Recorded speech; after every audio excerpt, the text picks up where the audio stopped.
Enforcement directorate అధికారులు శనివారం Jharkhand CM Hemant Soren ఇంటికి వెళ్లారు. భూకుంభకోణంతో ముడిపడి ఉన్న మనీ లాండరింగ్ కేసులో రాంచీలోని సీఎం నివాసంలోనే ఆయనను విచారించారు.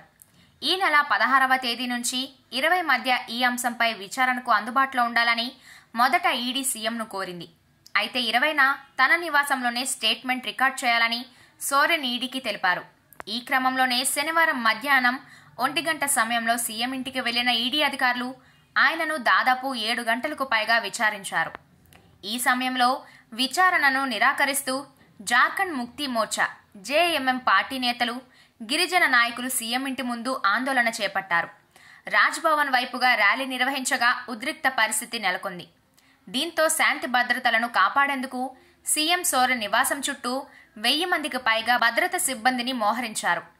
విచారణ అనంతరం సీఎం సోరెన్ స్పందిస్తూ తనకు మద్దతుగా నిలిచిన కార్యకర్తలందరికీ కృతజ్ఞతలు తెలిపారు.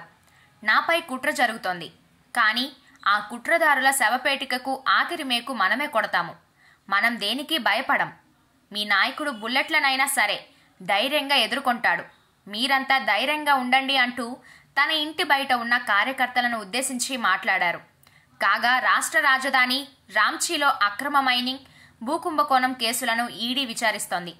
ఇందులో ఆరోపణలు ఎదుర్కొంటున్న సోరెన్కు ఈడీ ఇప్పటికే 7 సార్లు సమన్లు జారీ చేయగా విచారణకు హాజరు కాలేదు.